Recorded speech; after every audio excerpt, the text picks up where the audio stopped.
إن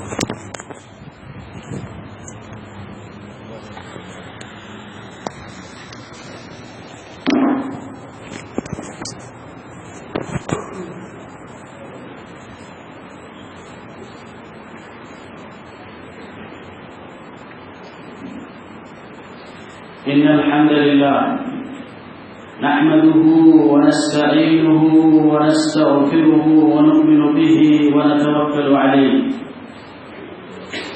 ونعوذ بالله من شرور أنفسنا وسيئات أعمالنا من يهده الله فلا مضل له ومن يضلل فلا هادي له وأشهد أن لا إله إلا الله وحده لا شريك له وأشهد أن محمدا عبده ورسوله صلى الله تعالى عليه وعلى آله وصحبه وسلم تسليما كثيرا أما بعد فإن خير الحديث كتاب الله وخير الهدي هدي محمد صلى الله تعالى عليه وسلم وشر الأمور محدثاتها وكل محدثة بدعة وكل بدعة ضلالة وكل ضلالة في النار. أعوذ بالله السميع العليم وبوجهه الكريم وسلطانه القديم من الشيطان الرجيم من همزه ونفخه ونفثه. بسم الله الرحمن الرحيم. يا أيها الذين آمنوا اتقوا الله حق تقاته ولا تموتن إلا وأنتم مسلمون. يا أيها الناس اتقوا ربكم الذي خلقكم من نفس واحدة وخلق منها زوجها وبث منهما رجالا كثيرا ونساء واتقوا الله الذي تساءلون به والأرحام إن الله كان عليكم رقيبا. يا أيها الذين آمنوا اتقوا الله وقولوا قولا سديدا يصلح لكم أعمالكم ويغفر لكم ذنوبكم ومن يطع الله ورسوله فقد فاز فوزا عظيما. قابل احترام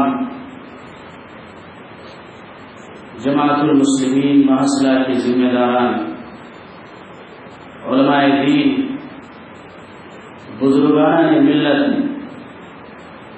میرے عزیز نوجوان ساتھیوں، ہر قسم کی تعریف اس رب العالمین احکم الحاکمین کے لیے سزاوار ہیں جس نے ہم سب لوگوں کو مسلمان بنایا. اس رب العالمین کے لیے ہر قسم کی تعریف اور توصیف ہے جس نے اس کائنات کو پیدا فرمایا، اس میں غور کرنے کا حکم دیا اور ہمیں ان سارے انسانوں اور جناتوں میں یہ توفیق نصیب فرمائی کہ ہم اس کے دین کی پابندی کریں. اس رب العالمین کے اس امت پر عظیم احسانات ہیں. اللہ رب العزت کے انہی انعامات اور احسانات میں سب سے عظیم انعام اور رحمت اللہ رب العالمین کی جو ہم پر ہوئی ہے وہ یہ ہے کہ اللہ تعالیٰ نے اپنے فضل و کرم سے رحمت للعالمین، تاجدار نبوت، سید الاولین والآخرین، خاتم النبیین، احمد مجتبی حضرت محمد مصطفیٰ صلی اللہ علیہ وسلم کو ہمارے لیے اسوہ اور نمونہ بنایا. اللہ نے آپ کو ہماری ہدایت کے لیے، ہماری رہنمائی کے لیے اللہ رب العزت نے مقرر فرمایا. اللہ رب العالمین کی اس عظیم نعمت پر ہم جس قدر اس کا شکر بجا رہے ہیں وہ کم ہے. میرے عزیز بھائیوں اور دوستوں، رسول اکرم صلی اللہ تعالی علیہ وسلم کی ذات مبارک، آپ کے اخلاق، آپ کے اعلیٰ کردار، آپ کے عادات و اقوال، اللہ کے رسول صلی اللہ علیہ وسلم کی سوشل لائف، آپ کی سیاست اور راجنیتی، اللہ کے رسول صلی اللہ علیہ وسلم کی برسر اقتدار حکومتوں کے ساتھ عملی تدابیر اور آپ کی خانہ جنگی، ان ساری چیزوں کے مجموعے کو سیرت النبی صلی اللہ علیہ وسلم کہا جاتا ہے۔ اور میرے لیے یہ بڑی سعادت کی بات ہے جب جماعت کے ذمہ داروں نے یہ بتایا کہ شعبہ دعوت و تبلیغ کے زیر اہتمام سیرت سیریز کا آغاز کیا گیا ہے، جس میں پیارے حبیب صلی اللہ علیہ وسلم کی سیرت کو اجاگر کرنے کی کوشش کی جاتی ہے۔ میرے عزیز بھائیوں اور دوستوں، یہ اتنا بابرکت ٹاپک ہے، یہ اتنا مبارک عنوان ہے کہ یہ پورے سال ہمارے مجتمع میں، ہمارے اجتماعات کے اندر، ہماری محفلوں کے اندر، ہمارے محلہ والی دروس کے اندر، ہماری مسجدوں کے اندر اللہ کے رسول صلی اللہ علیہ وسلم کے اس عالمگیر سیرت کی اور آپ کی آفاقیت کو بیان کیا جانا چاہیے۔ پیارے حبیب صلی اللہ علیہ وسلم ساری دنیا کے لیے اسوہ اور نمونہ بنا کر بھیجے گئے۔ میں اور آپ جس بھی فیلڈ میں ہوں، خواہ ہم استاد ہوں یا شاگرد ہوں، عالم ہو یا عوام ہو، طبیب ہو یا مریض ہو، سیاست کی فیلڈ میں ہو یا سوشل ورکنگ کی جہت میں ہو، دنیا کے کسی بھی فیلڈ کے اندر ہم موجود ہوں اور نبی پاک صلی اللہ علیہ وسلم کی سیرت سے دور اور ناآشنا رہیں تو ہمارے لیے پیچیدگیاں اور اختلافات اسی قدر بڑھتے جائیں۔ اور جس قدر اللہ کے نبی صلی اللہ علیہ وسلم کی سیرت سے ہم قریب ہوں گے، اللہ کے نبی صلی اللہ علیہ وسلم کی رہنمائیوں سے ہم قریب ہوں گے، اس قدر ہمارے درمیان اتفاق، اس قدر ہمارے درمیان اتحاد اور اس قدر ہمارے درمیان اجتماعیت باقی رہے گی۔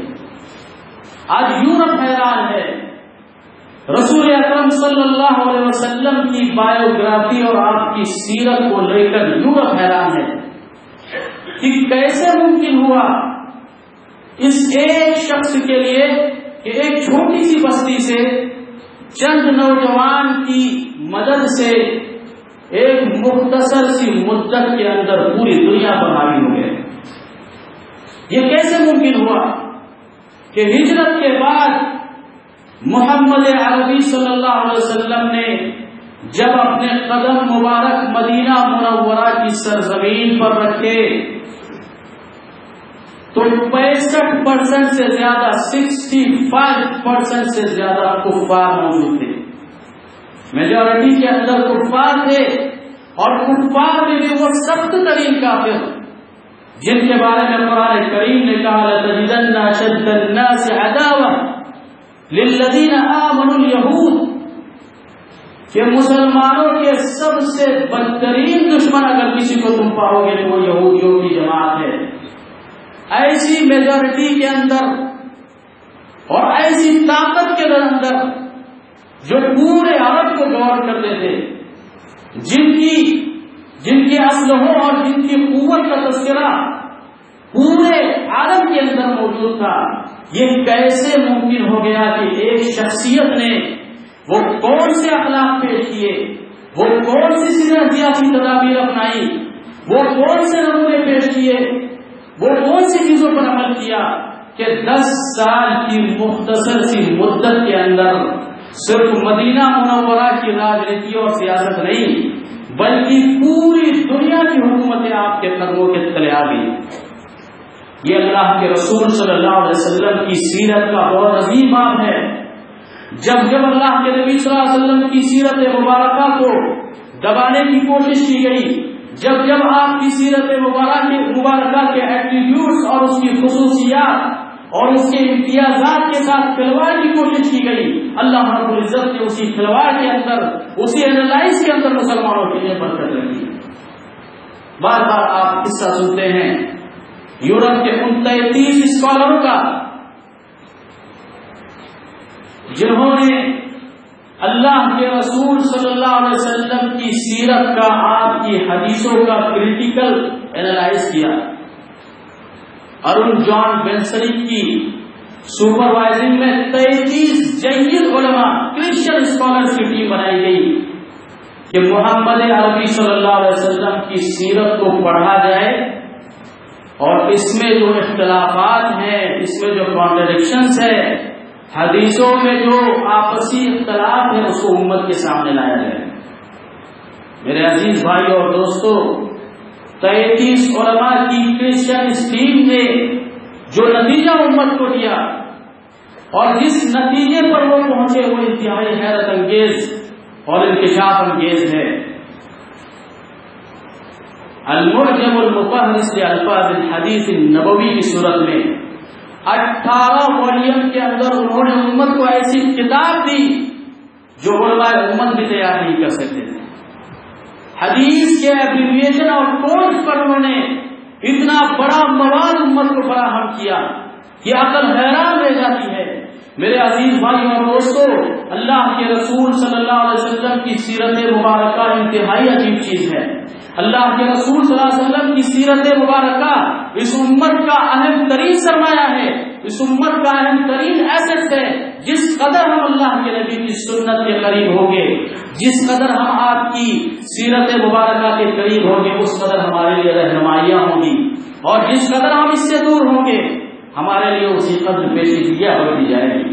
آج ضرورت ہے کہ امت کے سامنے سیرت کے اس موضوع کو، اللہ کے نبی صلی اللہ علیہ وسلم کی بایوگرافی کو کھل کر بیان کیا جائے کہ اللہ کے نبی صلی اللہ علیہ وسلم نے جہاں نماز اور زکوٰۃ کے مسائل کو بیان فرمایا، جہاں آپ نے روزے اور حج سے متعلق ہماری رہنمائیاں فرمائی، اللہ کے نبی صلی اللہ علیہ وسلم نے وقف اور میراث کا ایسا سسٹم امت کو دیا ہے کہ اگر ہم صحیح معنوں کے اندر اس کی تطبیق دیں، اس کو اپلائی کریں، تو مسجد کے باہر کل ہمیں بھیک مانگنے کی ضرورت پیش نہیں آئے۔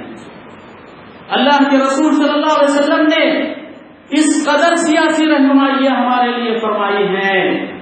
اللہ کے نبی صلی اللہ علیہ وسلم بیک وقت مربی بھی تھے، استاد بھی تھے، عالم اور زاہد اور متقی بھی تھے، اور بیک وقت اللہ کے نبی صلی اللہ علیہ وسلم ایک بہترین سیاست داں بھی تھے۔ بیک وقت اللہ کے نبی صلی اللہ علیہ وسلم ایک بہترین سوشل ورکر بھی تھے۔ آپ نے اپنی مکمل سوشل لائف کو پرسنل ڈیولپمنٹ کی بجائے امت کی اصلاح کے لیے استعمال کیا۔ اللہ کے رسول صلی اللہ علیہ وسلم کی ذات مبارکہ بہت ہی عظیم ذات ہے۔ آج یورپ حیران ہے اللہ کے رسول صلی اللہ علیہ وسلم کی سیرت پر، آپ کی بایوگرافی پر، دین اور دھرم اور پرسنالٹیز کے نام پر جس قدر لکھا گیا ہے، دنیا کی کسی بھی شخصیت پر اتنا مواد موجود نہیں۔ میرے بھائیوں اور دوستو، یہ دین اور دھرم اور یہ اللہ کے نبی صلی اللہ علیہ وسلم کی ذات مبارکہ، جن کی جانب نسبت پر ہمیں فخر ہونا چاہیے کہ ہم ایک ایسے دین کے پابند ہیں، ہم ایک ایسی شریعت کے پابند ہیں جس کی تعلیمات انتہائی زیادہ شفاف ہے۔ اللہ کی قسم، دنیا میں جتنے دھرم پائے جاتے ہیں، جتنے مذاہب پائے جاتے ہیں، جتنی دھارمک سنستھائیں اس وقت سطح پر کام کر رہی ہیں، اللہ کے رسول صلی اللہ علیہ وسلم کی سیرت مبارکہ کا کوئی نہ کوئی جز اور کوئی نہ کوئی پارٹ ان کی سنستھاؤں کے اندر ضرور موجود ہے۔ جو اخلاق اللہ کے نبی صلی اللہ علیہ وسلم نے پیش کیے، جو سیاسی رہنمائی آپ نے پیش کی، جو اعلیٰ کردار آپ نے پیش کیے، مدینہ منورہ میں قدم رکھنے کے بعد اوس اور خزرج کے آپسی 120 سال کے اختلاف کو آپ نے صرف ایک جملے کے اندر ختم کیا. یہ اللہ کے نبی صلی اللہ علیہ وسلم کی قوت تدبیر تھی. آج دنیا میں جتنے مذاہب پائے جاتے ہیں کسی نہ کسی ناحیے سے نبی پاک صلی اللہ علیہ وسلم کی سیرت کے اور آپ کی رہنمائی کے محتاج ضرور ہیں. آپ یورپ کو دیکھ لیجئے، اور یورپ کی مثال بار بار دینے کی ضرورت اس لیے کوئی پیش آتی ہے کہ آج یورپ ہمارے گھروں میں داخل ہو چکا ہے، ہمارے لباس میں یورپ ہے، مگر اس کی دین بیداری کا عالم اس وقت یہ ہے کہ کرسچینٹی، عیسائیت جس نے یورپ پر صدیوں تک حکومت کی ہے، وہ اپنے زندہ رہنے کے لیے، اپنی بقا کے لیے اسلام کی محتاج ہے. دینی بیداری اور الحاد کا اس قدر غلبہ ہے کہ اسلام کے ایتھکس اور اسلام کے اصولوں کو اختیار کیے بغیر یورپ کے پاس کوئی چارہ نہیں ہے. اللہ کے نبی صلی اللہ علیہ وسلم کے وہ اعلیٰ اخلاق، آپ کے وہ اعلیٰ کردار، آپ کی وہ سیاسی سوجھ بوجھ اور سوشل پیمانے پر اللہ کے نبی صلی اللہ علیہ وسلم نے جو خدمات پیش کی، آج عیسائیت اس پر اپنا لیبل بنا کر امت کے سامنے پیش کرنے پر مجبور ہے. بے دینی کا یہ عالم ہے کہ سنڈے کو ایک دن صرف چرچ کھولا جاتا ہے، اس دن بھی لوگ عبادت کے لیے نہیں آتے. یہ قانون پاس کرائے جاتے ہیں کہ مسلمانوں کو مسجدیں بنانے سے روکنے کا طریقہ یہ ہے کہ سنڈے کا ایک دن کرسچینٹی کے لیے مقرر کیا جائے. مسلمان اتنے پابند ہیں، مسلمان نمازوں کی اتنی پابندی کرتے ہیں کہ ان کے لیے 5 وقت کی پرمیشن دینا یہ انتہائی مشکل کام ہے. لہذا اس کا حل کیا ہے؟ مسلم اسکالروں کو یونیورسٹیز میں کھڑا کیا جاتا ہے کہ آپ اسی محبت اور اتفاق پر بات کریں اور مسلمانوں کو مسجدیں بنانے کی بجائے چرچ کی جانب لوٹایا جائے کہ ایک دن ہم استعمال کریں گے، بقیہ دن ایسے ہی چرچ پڑا ہوتا ہے، آپ استعمال کیجیے. یہ دینی بیداری کا عالم یورپ کے اندر پیدا ہو گیا ہے. میرے بھائیوں اور دوستوں، اللہ رب العزت کا شکر ادا کیجیے اللہ کی اس عظیم نعمت پر کہ اس چھوٹے سے گاؤں میں رہنے کے باوجود آپ کے لیے 5 وقت مسجدیں کھولی جاتی ہیں. آپ کے لیے جماعت نے ایسا سسٹم بنایا ہے کہ وضو خانہ موجود ہے. آپ کے لیے زکات کا سسٹم بنایا گیا ہے. روزے اور افطار اور سحری کے اوقات میں آپ کا لحاظ کیا جاتا ہے. میرے عزیز بھائیوں اور دوستوں، یورپ کے تناظر میں اگر آپ اس چیز کو دیکھیں تو یہ اللہ رب العزت کی بہت بڑی نعمت ہے.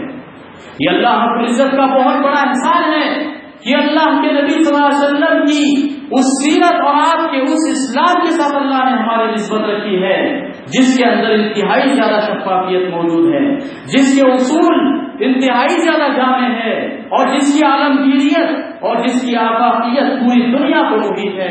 ہمیں اللہ رب العزت کی اس نعمت کو جو اللہ تعالیٰ نے ہم پر کی ہے، ہر جمعہ کے خطبے کے اندر جو ہفتے میں ایک بار آتا ہے، اور ہمارے اجتماعیت کے موقع پر ہمیں اللہ کا شکر ادا کرنا چاہیے کہ اللہ نے ہمیں ایسے دین کے ساتھ جوڑا ہے جہاں ہمیں کھل کر اللہ کی عبادت کا موقع ملتا ہے.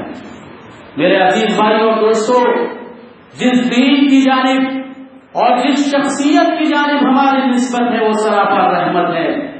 اسلام محبت کی تعلیم دیتا ہے، نفرت کی تعلیم نہیں دیتا. اسلام بھائی چارگی کی تعلیم دیتا ہے. اسلام نرمی کی تعلیم دیتا ہے، سختی کی تعلیم نہیں دیتا. اسلام سراپا محبت ہے. اسلام بزرگوں کے عزت کا نام ہے. اسلام والدین کے احترام کا نام ہے. اسلام رواداری کا نام ہے. اسلام ہماری آپسی اخوت کا نام ہے.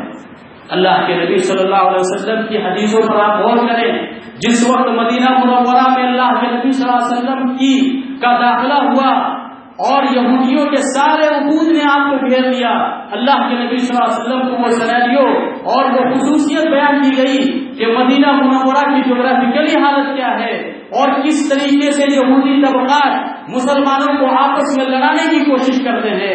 اللہ کے نبی صلی اللہ علیہ وسلم یہودیوں کے درمیان بیٹھ کر حضرت عبداللہ بن سلام بیان کرتے ہیں کہ جب نبی پاک صلی اللہ علیہ وسلم کی مدینہ منورہ میں آمد ہوئی تو میں نے فوراً تورات اور انجیل انجیل کے نسخے کو اٹھایا اور یہ ڈھونڈنے کی کوشش کی کہ کیا واقعی یہ وہ نبی ہے جس کی بشارتیں ہماری کتابوں میں موجود ہیں۔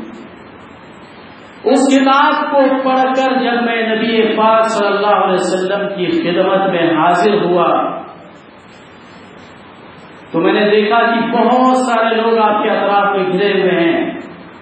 حضرت عبداللہ بن سلام یہودیوں کے بہت بڑے سردار تھے، گورنر تھے مدینہ کے، مجلس میں شامل ہوئے اور فرمایا کہ سب سے پہلا جملہ جو نبی پاک صلی اللہ علیہ وسلم کی زبان مبارک سے نکلا وہ میرے اور میری پوری قوم کے اسلام میں داخل ہونے کا سبب بنا۔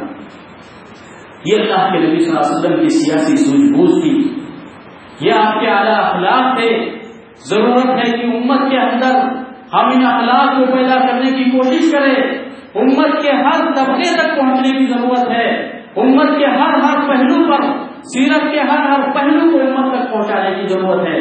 میں شعبہ دعوت و تبلیغ کے ذمہ داروں سے یہ گزارش کروں گا کہ جہاں سیرت کا یہ عظیم سلسلہ آپ نے شروع کیا ہے یہ صرف قصے کہانیاں سنانے تک محدود نہ رہے، بلکہ اللہ کے نبی صلی اللہ علیہ وسلم کے سیرت کی آفاقیت کو انتہائی کھل کر بیان کیا جائے، اللہ کے نبی صلی اللہ علیہ وسلم کی عظمت کو امت کے سامنے کھل کر لایا جائے اور ہر طبقے کے لیے رہنمائیاں پیش کی جائے۔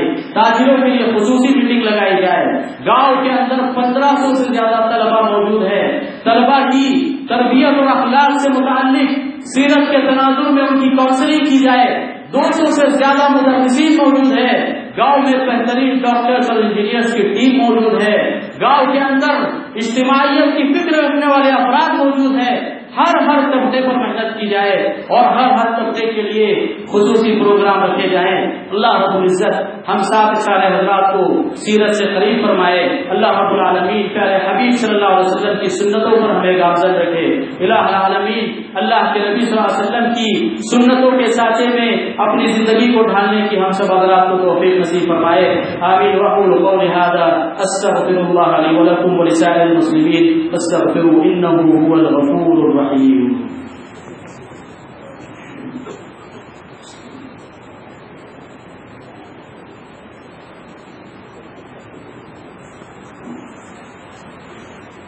إن الحمد لله نحمده ونستعينه ونستغفره ونؤمن به ونتوكل عليه ونعوذ بالله من شرور أنفسنا وسيئات أعمالنا من يهده الله فلا مضل له ومن يضلل فلا هادي له وأشهد أن لا إله إلا الله وحده لا شريك له وأشهد أن محمدا عبده ورسوله صلى الله تعالى عليه وعلى آله وصحبه وسلم تسليما كثيرا أما بعد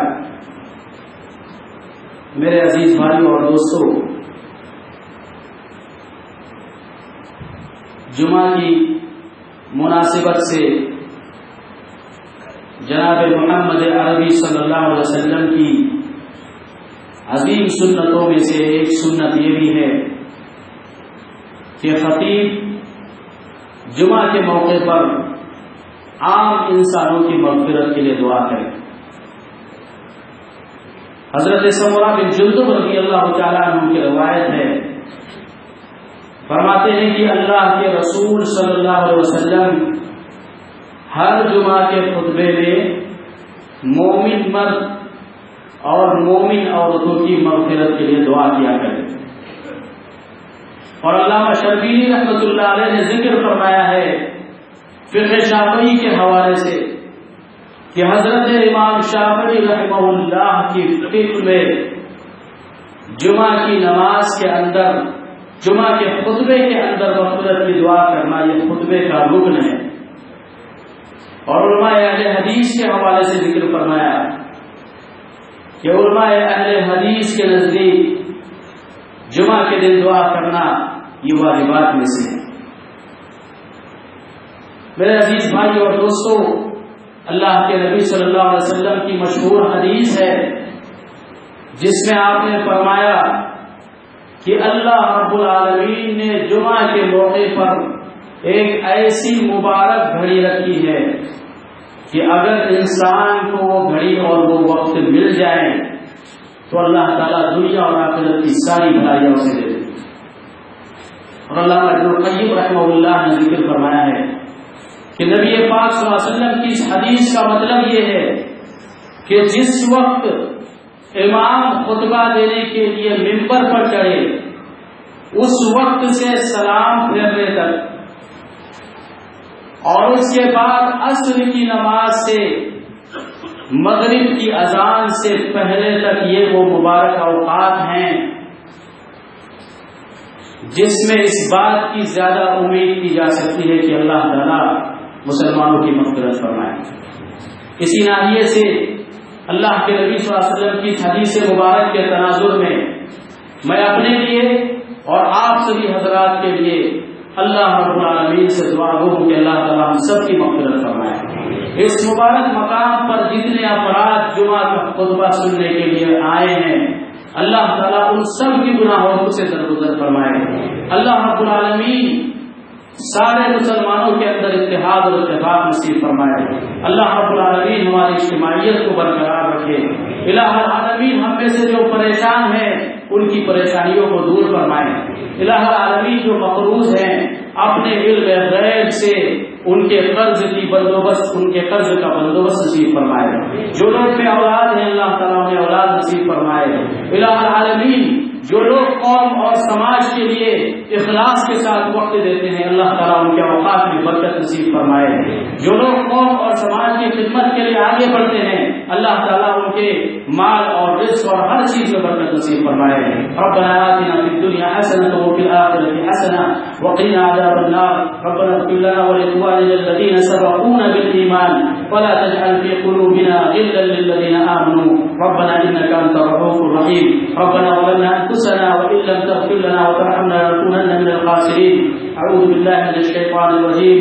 إن الله وملائكته يصلون على النبي يا أيها الذين آمنوا صلوا عليه وسلموا تسليما.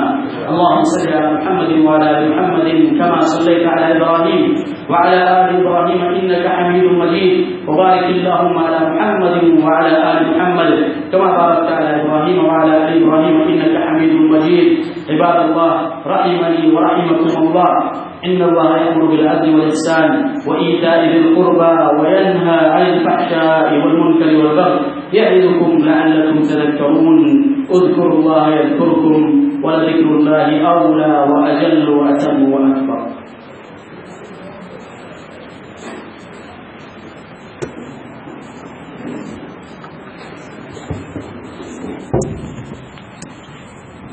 اللہ اکبر اللہ اکبر اشہد ان لا الہ الا اللہ اشہد ان